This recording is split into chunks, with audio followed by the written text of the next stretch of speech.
Mataji is here. Mataji, we did not do yet prayers. Mataji, start with the prayers. Okay, Mataji. Thank you, Mataji. Thank you, Mataji. Hare Krishna. Om Ajnana-timirandhasya Jnananjana-shalakaya Chakshurunmilitam Yena Tasmai Shri Gurave Namaha. Namo Om Vishnu-padaya Krishna-prasthaya Bhutale Srimati Bhakti-vedanta Swamin Niti Namine. Namaste Saraswati Devi Kauravani Pracharine Nirvishesha Shunyavadi Paschaita Deshatarine.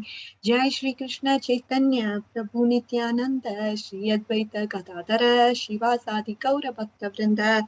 Hare Krishna, Krishna Krishna, Hare Hare, Hare Rama, Rama Rama, Hare Hare. Okay, all of you all, let's get started with our today's class without any further ado. All right, let me share my screen. Are you all able to see my screen, kids? Yeah. Oh, sorry, this is not this. Okay. So let's cover about Vidura. Okay, story of Vidura, Srimad-Bhagavatam ki jai. So I think last class, Padmasakhi Mataji would have covered a part of story. Now we will continue from verse 20 onwards. Okay, and also we'll be doing moral stories after this. Okay, so let's get prepared to tackle both.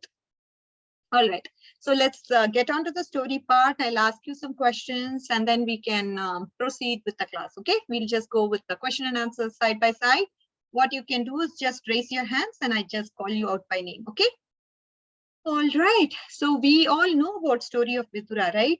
So we know in the previous birth, Mandavya Muni was a great sage and Vidura was the controller, Yamaraj, right? And now in this life, he was Vidura. So in the previous life, he was Yamaraj and he took charge of all the living entities after death.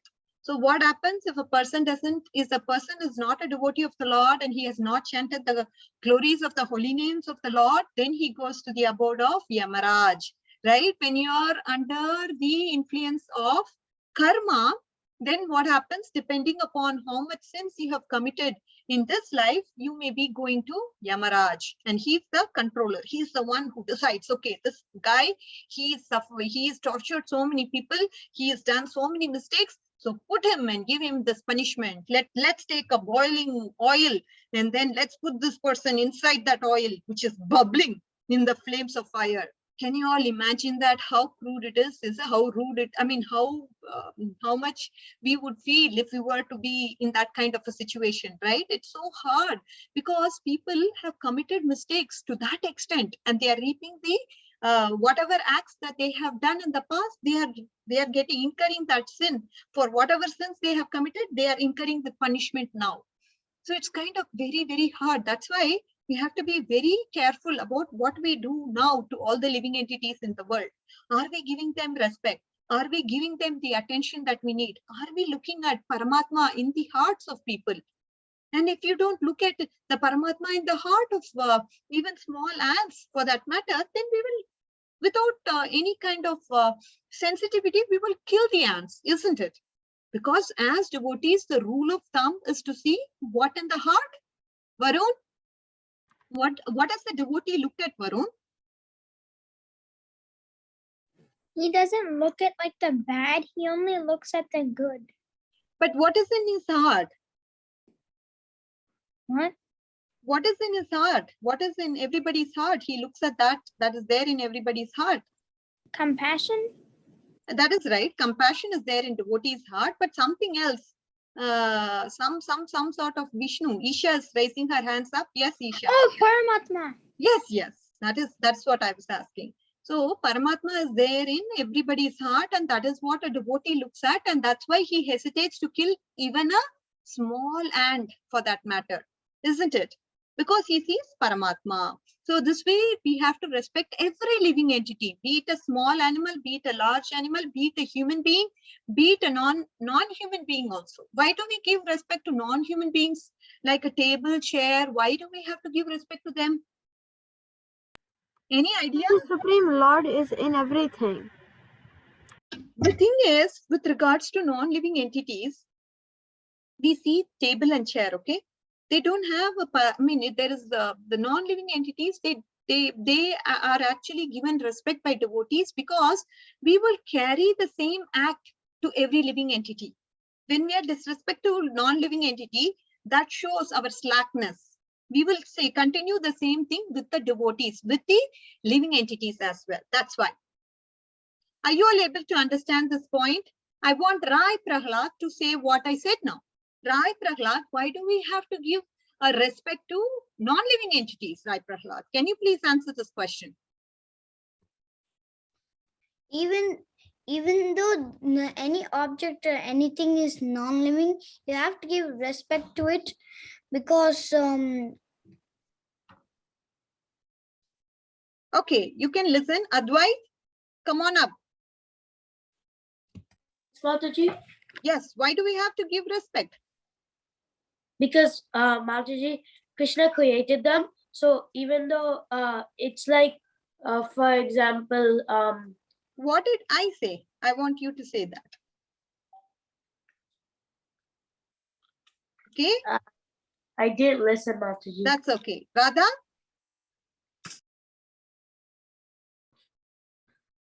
so we should respect non-living Yes, why? things because like if we be bad, like the things we will be bad to the living beings just like Wonderful point, Radha. Good job. Very good job listening. How old are you, dear? 9. Oh, wow. Beautiful, beautiful. So did you all get Radha's point? If you were to disturb any kind of non-living entity, if you were to not give respect to them, that means we will carry forward the same trait in living beings also. And this is why we need to treat the non-living entities with respect. So do you all understand that point? Rai Prahlad, Advait, and yeah. Okay. So let's just make sure to listen. Okay, I know Varun, you'll be leaving in a few minutes. I'll try to ask you some more questions before you leave, okay? So now, birth, death, and maintenance are the 3 conditional states of living entities who are in this material world. So if you are here in this material world, that means we have to be born, first of all. The second thing is we have to be maintained. Somehow or the other, by material nature, we are maintained, right? Either by parents, either by us, whatever it is, we are maintained. And then we have to die eventually. As the appointed controller after death, Yamaraj once tried Mandavya Muni for his childhood profligacy and ordered him to be pierced with a lance. Mandavya Muni, being angry at Yamaraj for awarding him this undue punishment, cursed him to become a Sudra. That is the member of less intelligent labor class.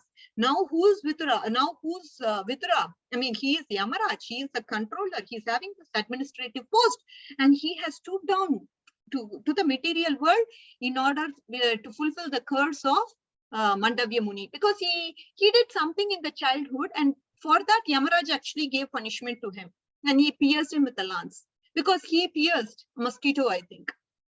And that's why he also incurred a punishment from Yamaraj, and he said, oh no, I was a child and you can't do anything about it. Should not have given me that punishment. That's why I'm cursing you. You go and become a Shudra, like that. Are you all able to follow?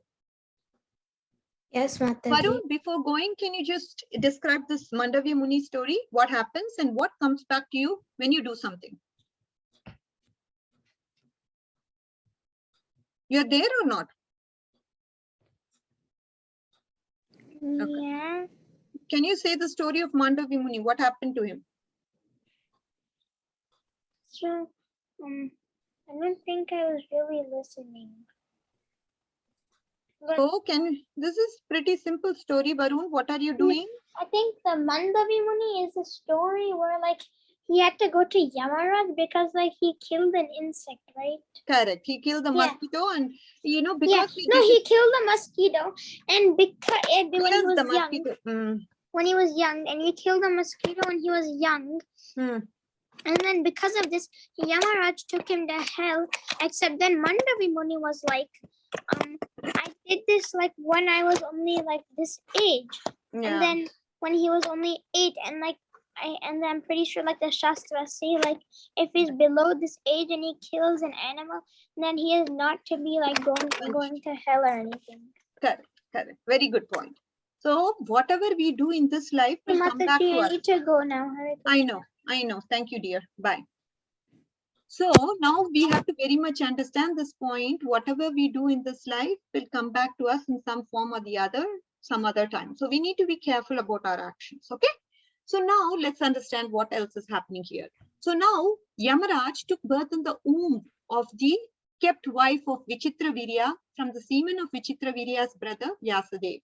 So now Vidura was born to the maidservant and Vyasadeva. So now this is what happened, and Vyasadeva is the son of Satyavati by the great sage Parashar Muni. So Parashar Muni and Satyavati gave birth to son Vyasadeva, and Vyasadeva actually gave birth to Vidura with a maidservant of Satyavati. Okay, and Vichitravirya is the son of same Satyavati by the king Shantanu, the father of Bhishma Dev.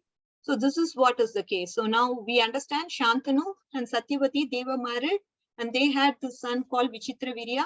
And now when Vichitravirya died, and Satyavati was looking for, okay, who can take the throne, because Bhishma can't become the ruler. And now Satyavati was, when she was looking out, she saw Ambalika, obviously the queens. She wanted to make sure that her son Vyasadeva gave birth to, obviously was helping Satyavati to give birth to the sons. And that is how Pandu, Dhritarashtra and Vidura were born. So the mysterious history. Yeah, what's the question? Hare Krishna. Mataji, I don't Yes. really understand. You don't understand? Like all this math of how Vidura, Pandu, and Oh, okay. So you don't have to understand about Pandu and Dhritarashtra. So what I'm saying is, see, first Satyavati is here. Satyavati and Parashar. Okay. Satyavati and Parashar gave rise to whom? Vyasadeva. Okay. This Vyasadeva was born to Satyavati and Parashar. Sorry, I'm sorry. Yeah, Parashar and Satyavati gave rise to son called Vyasadeva. Okay, this is the first point you need to know. And Satyavati, she was married to King Shantanu, and that's how Bhishma Dev arrived. Okay, are you clear with this too? Satyavati, yes. yeah. And now we have Vichitravirya, who was born to Satyavati and Shantanu, and he died. Okay, because Vichitravirya died, there is nobody as a heir apparent, right?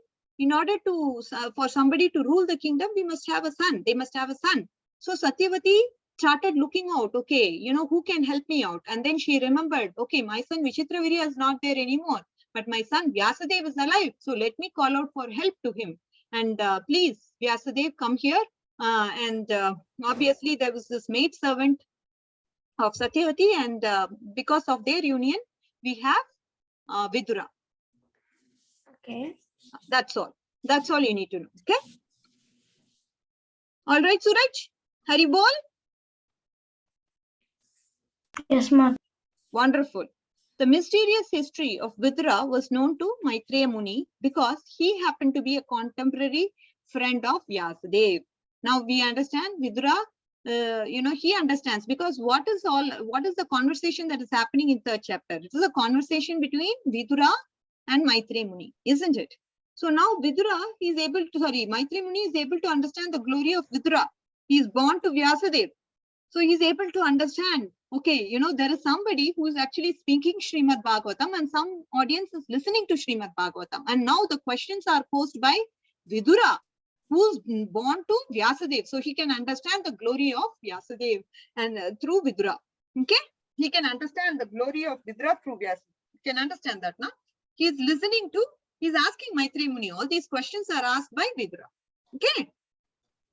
Mataji, you first said that he understands the thing of Vyasadeva through Vidura. Then you said that he understands Yeah. So what I mean to say is Vidura is asking such intelligent questions because he is born to none other than Vyasadeva. That's what I meant.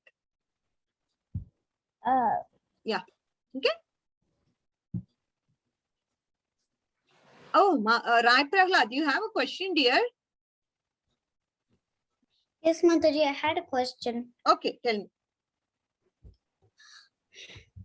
I had a question when you said that you have to respect non-living things because they are made from God, and then and he only used his power to do all this creation.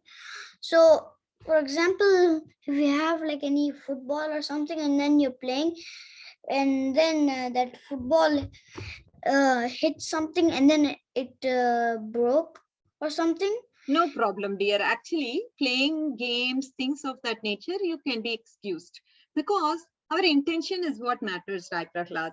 What I meant to say was, if our intention was just to say, for example, you're going into your room and there you come across, something, it could be something where, see there, it could be your charger, phone charger, which you just see on the ground. And instead of stamping on the phone charger and going, you can put it in where it belongs, isn't it? You can put it in the right place and then go ahead with whatever work you want to do. That way, we show respect to that phone charger. This way, we will cultivate the same habit with others as well. That's what I meant, not with playing games and all that. It's okay. When it comes to games and all that, your intention is right. And you don't kick the ball to disrespect the ball, isn't it? So that's okay, dear. All right. You can play with the ball, you can hit the ball nicely, no problem, because your intention is very clear there. Okay. Good question, dear. Right, Prahlad. Very, very good thinking. Question too. Hare Krishna. This is Aj. I have a question. Who's this? I don't know. It's Aj. Adi? Aj. Ansh. Okay, Ansh Kapoor. Okay, where are you? Tell me.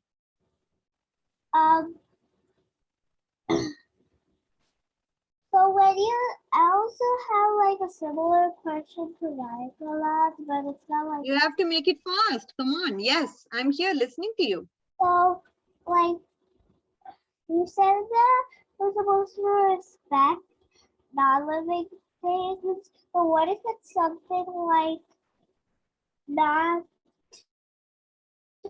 like shoes? Shoe? Shoes. Are you supposed to respect shoes?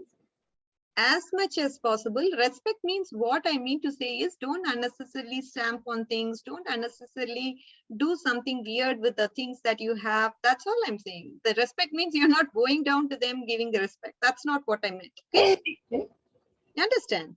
Just behave accordingly. Okay? Behave in a nice way to every entity. That's all I meant. Okay? Mataji? Yeah. I think I know what you're saying.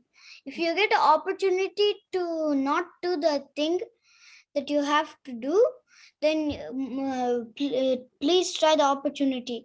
Like if you don't have any opportunity and then you have to do this thing that hurts other things like objects, that is okay, right? Yeah.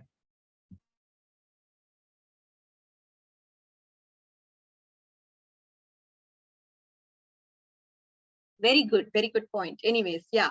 So you understood the intent. The intention is what matters. I'm not asking you to physically bow down to any objects. All I'm saying is just give respect, meaning just don't behave in a weird way or do something that's unnecessary. Okay. As Rai Prahlad also mentioned that. Okay. Anyways, moving on. In spite of Vidura's birth from the womb of a kept wife, because he had a high parentage and great connection that is inherited from Vyasadeva, who's the great devotee of the Lord. And then he also became the great devotee of the Lord because of that reason. To take birth in such a great family is understood to be an advantage for attaining devotional life. Vidura was given a chance due to his previous greatness. So now we need to understand, see, you are all born to devotee parents, isn't it?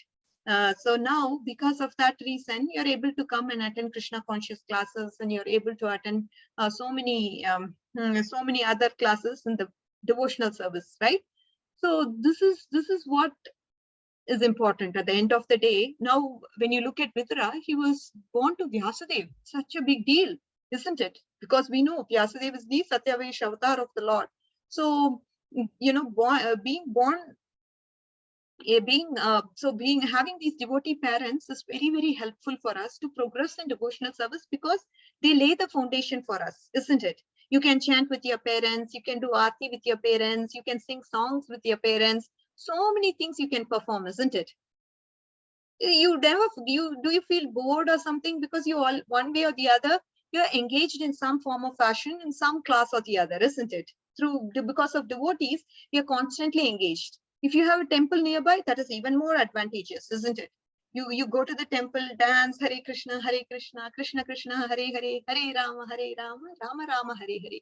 So this is how we engage our lives in Krishna consciousness. It's such a blissful process to to start off, and that's because of our parents. And we have to be very, very grateful to our parents, because they are the ones who gave us this such a precious form of human life that we have. They helped us understand, and we should never forget this. Okay, as a matter of fact, we should never forget it. They are the ones who laid us this foundation, and we have to be so grateful for what they have given to us. Okay, lifelong.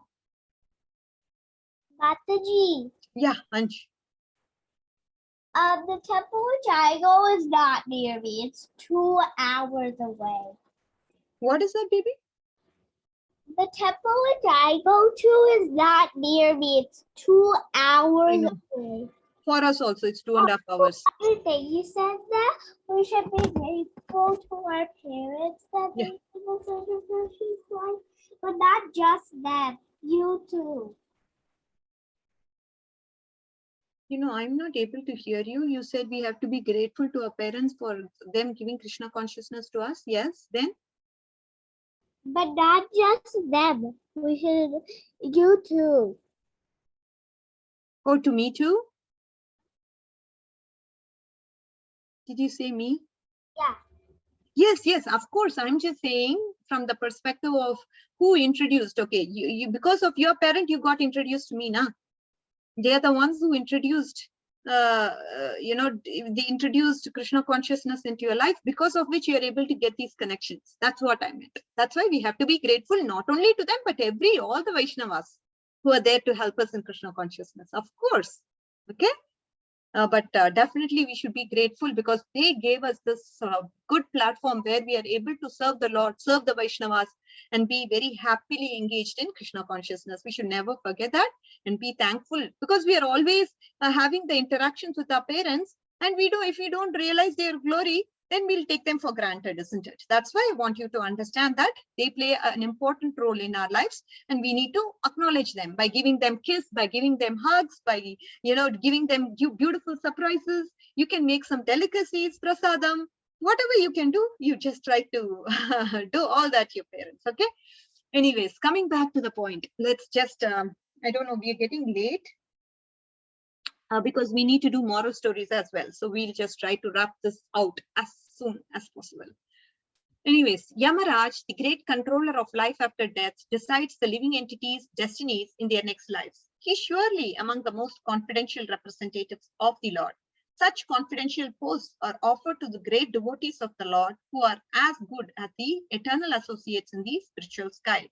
And because Vidura happened to be among them, the Lord, while returning to Vaikuntha, left instructions for Vidura with Maitreya Muni. See, because he is the eternal associate of the Lord, he has such a confidential post. Being an Yamaraja is no joke. He is giving punishment. That means he follows righteousness. He is good with dharma. So this person has to be definitely a very confidential associate of the Lord.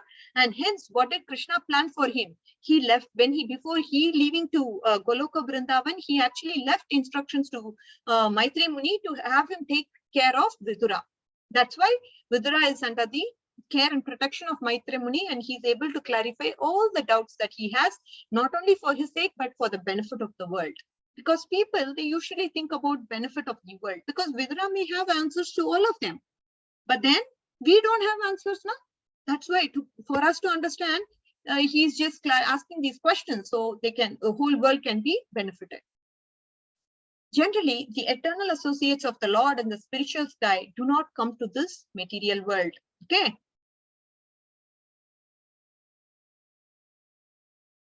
Sometimes they come, however, by the order of the Lord, not to hold any administrative post, but to associate with Lord in person, to propagate the message of the Lord in human society. Why do they have to come? They have to come here just to understand and be with the Lord, associate with the Lord in person, because they don't get that opportunity. Now, when the Lord is in, when Vidura is in Yamalok functioning as Yamaraj, he'll not probably get an association to be with the Lord personally. So when he comes to this material world and performs in the pastimes of the Lord, then he'll be able to associate with the Lord more so personally. Okay. Such empowered representatives are called Satyavesh avatars, or incarnations invested with the transcendental power of attorney. So very, very important concept is, what is Satyavesh avatar? Satyavesh avatar are empowered representatives. That means empowered means what? Empowered means given power by the Lord to perform some functions. Okay, so this is Satyavesh avatar. And then the omnipotent Lord, by his different energies, can perform anything and everything he likes. The creation of cosmic energy is done by his Yogamaya energy. Okay, so now we need to understand, obviously, Yogamaya and Mahamaya, you all know the internal potency of the Lord is Yogamaya and the external potency of the Lord is Mahamaya. And when the Lord glances at Prakriti, then the Jiva is impregnated. Okay, that's what happens in the creation process. But anyways, just as to make it simple, we need to understand that the creation is done by the glance of Mahavishnu on Prakriti. Okay, that is the Maya potency of the Lord. Okay, when this external world is created by the Maya potency of the Lord. So now coming back to the last purport, after this we can start our story session. Okay. All right. So the personality of Godhead is described herein as the master of all living entities. He is more like a sun disk, and the living entities are like molecules of sun's rays. So sun disk is right here, and the sun rays is coming from the sun disk. Can you all imagine that? So who's actually giving rise to the sun rays? The sun's disk is giving rise to the sunrise, isn't it? So this is what is said here. So the existence of the Lord before creation is confirmed by the Shrutis. He is always existing, because everything can be an emanation from the personality of God. He always exists alone without a second. Everything is coming from the Lord, isn't it? And he is always there. Even before creation, he is there. He can so exist because he's all perfect and all potent, meaning all powerful. Everything other than him, including his plenary expansions, that is the Vishnu Tattva, are his part and parcel. Okay, everything comes from the Lord. He is the source. The sun disk is the source. From there, sun's rays emanates. So Krishna is the source. This is what is the point. Before creation, there was no Karnodakshay Vishnu or Garbhodakshay Vishnu or Shirodakshay Vishnu, nor there was Brahma or Shankara. The Vishnu plenary expansion and the living entities beginning from Brahma are separated parts and parcels. Okay, the Vishnu Tattvas and Brahma are separated parts and parcels of the Lord. Although the spiritual existence was there with the Lord, the material existence was dormant in him. The spiritual abode is always there, always eternally existing. And all those representatives in the spiritual world, they eternally exist. But when it comes to creation, everything is dormant, meaning that is not activated. Only by the glance of Mahavishnu upon Prakriti, everything gets activated after some time. Okay. So just a minute, kids. I'll just.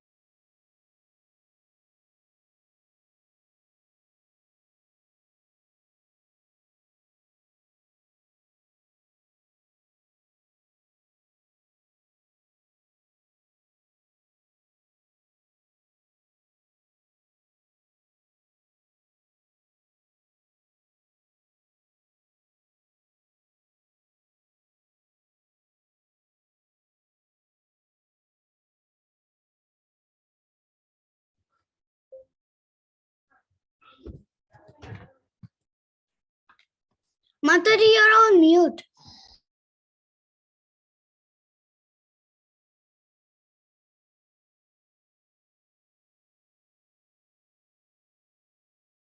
Yes, I'm on mute. I was actually, my son, elder son, he's gone on a play date to somebody's house.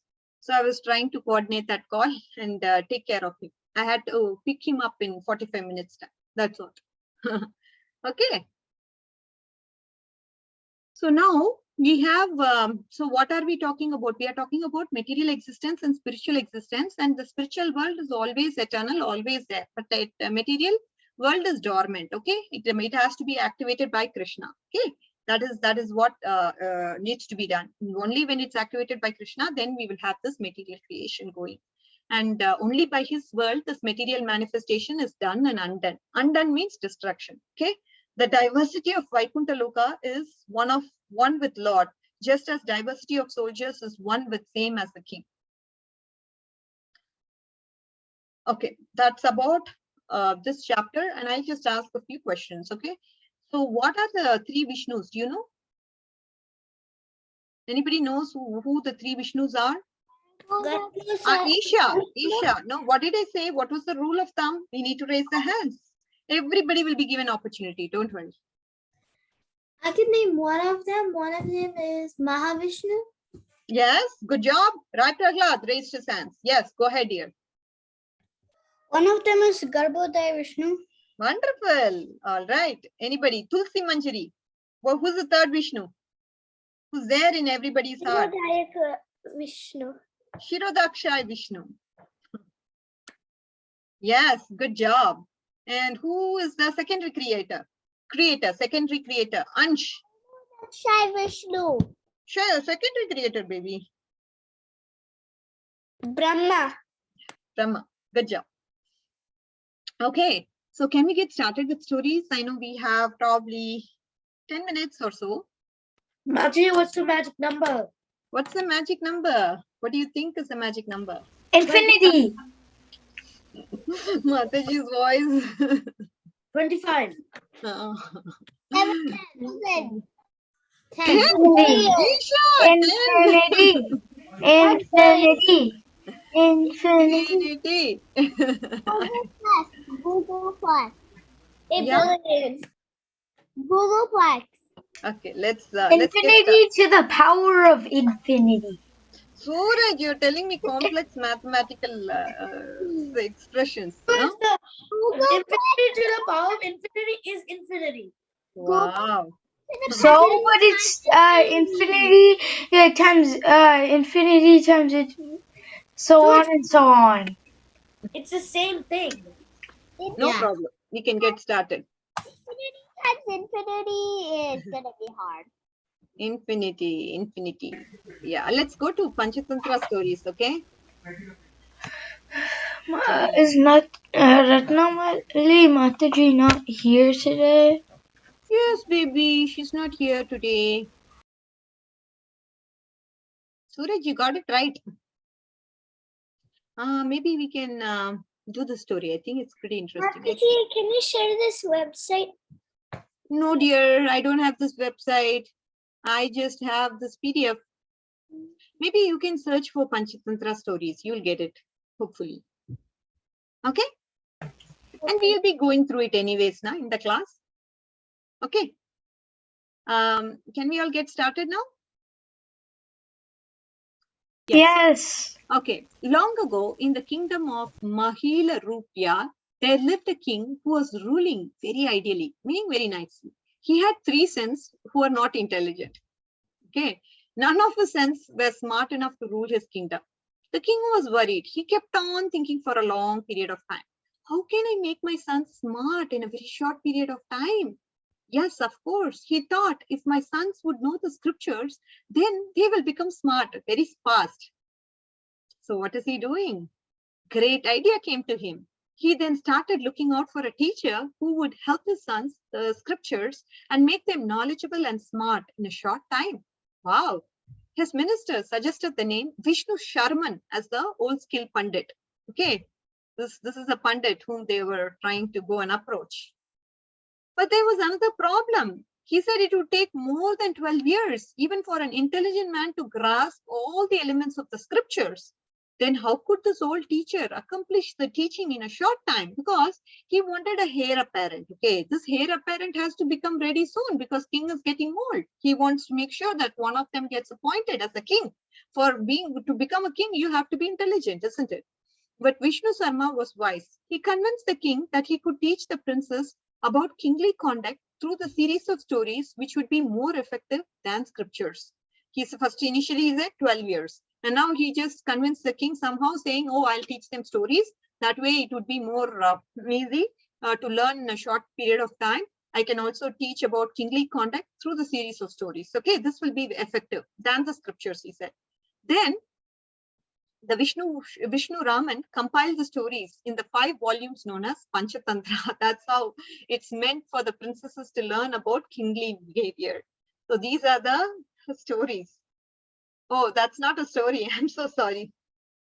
I think I made a mistake. Can you all pardon me? But that's how Panchatantra came into existence. We saw the story last class, remember? Then we saw the story.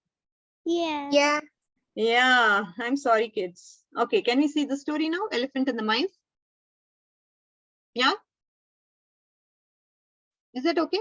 Yeah, it's okay. Okay, good. Once upon a time, there lived a group of mice under a tree peacefully. But once a group of elephants came that way and destroyed the homes of all the rats, as a result of which many of them were crushed to death. Then the king of rats decided to approach this elephant chief and requested him to guide his herd through another route. Elephant King agreed to this and took another route to the water. And so the lives of the rats were saved. One day, the group of elephant hunters came and trapped the group of elephants in the huge nets. Then the king suddenly remembered the king of rats. Elephant King suddenly remembered the king of rats. He summoned one of the elephants of his herd, which had not been trapped, to go and contact the king of rats. See how intelligent this elephant was? On listening to the elephant, the rat king took the entire group of mice and they cut open the nets which trapped the elephant herd. So the elephant herd was totally set free. Of course, it's a very predictable story. But the essence is that if you do something good to some people, they will definitely come back to you. Same thing, if you do bad to somebody, it will come back to us. So let's not commit bad acts or sinful acts for that matter. Okay? So, yeah, Anish. There's another story like this about a lion. Yeah, I know. Lion and the mice, isn't it? A friend in need is a friend indeed. Do you like, is it too, I know you guys are a little old. Do you want to go for the other stories, or can I just go on with another story and then move to the other usual stories? No, let's see what things aren't popular. Okay. Like this thing is just old. I know this. Yeah, you are 10 years, isn't it, Suraj? Yes. I know. 10 years is kind of very. Yeah, Mataji, yeah, I've been listening to that story for so long. Oh, okay. So we'll just move on to another story then. I'll just. I haven't listened to whatever. What is that, baby? What is that? I haven't listened to. I didn't even know about Panchatantra. Okay, no problem. We'll go through these stories and then come back to Panchatantra, okay? Yeah, I'll just share my screen now.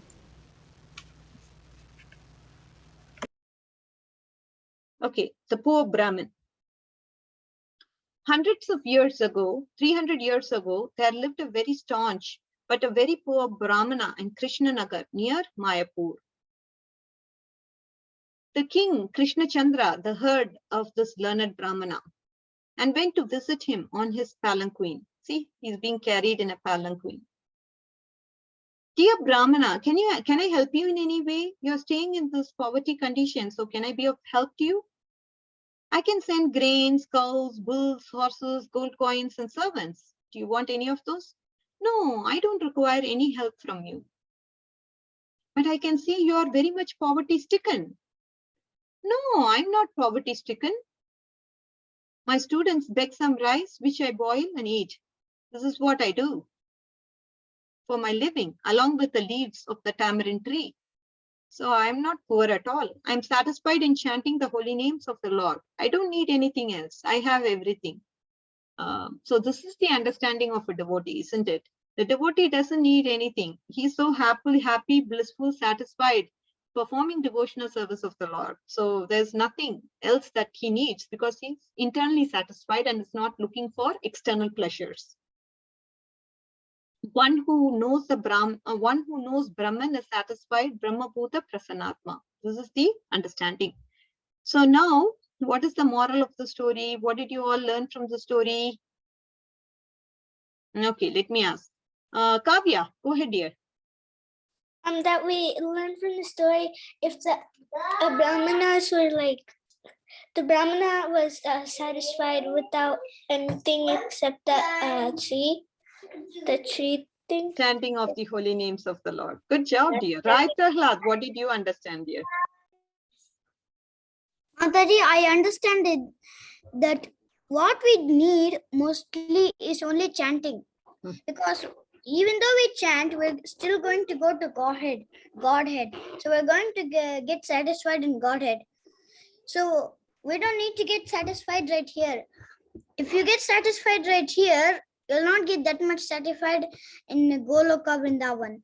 So if you take your time and then chant right here, that's the only happiness right here until you go to Goloka Vrindavan. That's what I learned. Oh my God, you're such a sweet boy, Jai Prahlad. Such a sweet devotee you are. So true, dear. In this age, you have this realization, huh? So good. Radha.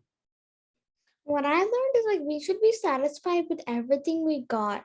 We have like the stuff that you have, Krishna will take care of them, and the stuff that you need, Krishna will give you to them eventually. Eventually, when you need. Very beautiful realization. Radha brings up a beautiful point to say, whatever we are, we should be happy. Then only we will get satisfaction. We should not try to hanker, in the sense, not after material pleasures and become greedy, like that. Radha brings up this beautiful point to convey that message to all of us. Kavya, Rai Prahlad, and Radha, beautiful job when it comes to realizations. I definitely admire all of them. Okay, anybody else? Do you want to share some practical points? No? Okay, no problem. We will go into the next now. Let me share the screen. Oh, we saw the story, na? The pomegranate. Okay. I think we saw this, isn't it? I think so. I remember doing the story with all of you. This is from a long time ago. Yeah, but I remember the story. Do anybody else remembers, or do you want to go by that? Yes, Mataji. Can we go to a new one? I know. I'll go to the new one. Here that day. The wood chopper. The wood chopper. Have you seen wood chopper? Yes, Mataji. We can do that one. Okay, I'll do the wood chopper. Okay. What the hell? Pomegranate. Okay, let me share my screen. Yeah. There was once a man chopping wood in the forest. He was splitting the wood and stacking it in piles. It was a very exhausting work. I wish all this wood would chop itself. It's very tiring, isn't it? So suddenly all the trees chopped themselves and stacked themselves up very nicely. Can you believe? What is this? I wished and it just happened. Oh my God, what if we wish and something happens like that? Then he looked up at the tree he was under and he realized it was a Kalpaviksha tree. Oh my God, can you believe that? This is wonderful. Now I desire a beautiful woman. Okay. So, poof, the most beautiful woman appeared before him. Wow. See how he's abusing his privilege. Now I desire a beautiful palace to live in. I desire so many servants and an opulent feast. On and on he went for many hours, and every single thing appeared because he was sitting under the desire tree. But then he thought, the sun is going down now. It's getting dark now. I know what is going to happen because this is a jungle. A tiger is going to appear. A tiger is going to come I and know what's gonna happen. A tiger is gonna come and eat him. let's see. Yeah, I think so. Oh my God. Oh, he desires now. Everything he desires is going to happen. Oh my God, it's such a crazy thing, isn't it? Who said that? Tulsi? Seriously? He went, so he just came. All of his money and his palace, his feast, everything just got useless. Yeah, because if you're Yes. not there, then what's the point of the palace, opulence, women, and things like that? What's it? What's the use? It was like somebody's eating the fruit and then he just eats the peel. Huh? He eats the pea. He's eating the fruit and then he just eats the peel. Like you're eating an orange and then you eat the peel. He's eating a peel, is it? Anyways, so the problem is, so what is Srila Prabhupada trying to teach us? A devotee is a desire tree. So we have to be very careful about what we desire. Very, very, we have to be very careful. Am I desiring the right things that is pleasing Lord Krishna? Is unwanted desires coming to me? And even if unwanted desires come to you, no problem. At least pray to Krishna, let these desires go out of my heart. I don't want it anymore. Sometimes desire comes, but we need to be very careful and pray to Krishna. If that's not the right desire, just say, Krishna, please help me out in the situation. I'm just put in the situation. Please help me out. That's what you need to pray for. Sometimes the desire just comes when you didn't even know you were thinking. I know, it's so subtle. Yes, you're right here. You're there. Ansh, how old are you? You said you're 8 or 9. No, I'm 6.5. You really? You're 6.5? I'm turning 7 this year. You're turning 7 this year? In August 8th. Oh my God, I can't believe you are such a young boy and you're talking so much philosophy. God, that's really good. Thank you, dear Ansh. This is amazing. Okay, so can we end our class here? Or what do you think? Yes. Are we good? Radha says yes. One Advait? more story. Okay, Isha is asking one more story. Mataji, can we do one more story? Yeah, please? one more story, Mataji. How about worthless, this one? Wait, Worthless, Mataji, can we do the one that said thief becomes sadhu? Because I heard this worthless. one. This one, we can do this? I heard this one before. Can we do the one that says thief becomes sadhu? Okay. Thank you. Okay, bro. Okay, Advait. Whatever you say, that's my command. Okay. Can we get started, kids? Okay. Okay. Once a king invited all the sannyasis, sadhus, aesthetics for a big building. Oh, great sadhus. I have a daughter. She's very inclined to marry a saintly person. So I'm offering half of my kingdom with the daughter. Maybe the king will be giving help to the saintly person and I will get an opportunity to rob someone and get some money. There was a thief within this meeting. Can you believe that? This king, there's a thief and he's thinking the king will be giving help to a saintly person and I'll get the opportunity to rob someone and get some money. Oh my God, let us catch it. As soon as the king made announcement, some sannyasis in the front row got up and left. Sannyasis were not interested. They came for an opportunity to preach. Okay, so they were not interested in getting married. And the next row came forward. Look, I'll give 75% of my kingdom. I will only keep a little part for myself. Please accept my daughter. Like that, he said. My dear king, we are saintly persons and we are not sannyasis. We are married and have an ashram. I don't want to marry your daughter. Since you're the king, in order to respect, I have attended this meeting. So please give me permission to go. So they are all saintly persons. They are not sannyasis because they are into this grahastha ashrama. And they said, no, we can't marry. The first set of people, they were sannyasis. They left the room because they thought, okay, there's an opportunity to preach. But it was not an opportunity to preach, but to marry the girl. But they were not. Wait, so Mataji, the first row was brahmacharis? They were all sannyasis. Oh, okay. In the renounced order, yeah. Then we have the thief in the back was hearing this and he was thinking, this is a good chance. I don't have any hard work. I can get 75%. I don't have to do any hard work. Nice, na? So the thief disguised himself with a tiger skin and he went and sat with others. Oh my God. What will we do with the country? We are not here for ruling. We are trying to rule our senses. Let us do this first. And if we make it, then I will come and rule over the world. So these guys, they said, no, we are not interested in ruling the kingdom. We cannot even rule our own senses. Then what to think about the world? We cannot do that now. We have to first tackle our senses. Then we'll come and rule over the world if we tackle the senses. That's what they said. And I'm also going. So the king came to the next person, who happened to be a thief disguised as sadhu. Oh, great saintly person, you're wrong. What? To address you as saintly person is wrong? Yes, because I'm a robber and not a saintly person. But I ask you, who wants your country? Who wants your kingdom? If it has got any value, then why is it that sannyasis got up and left? I would rather pursue on sannyasi's path.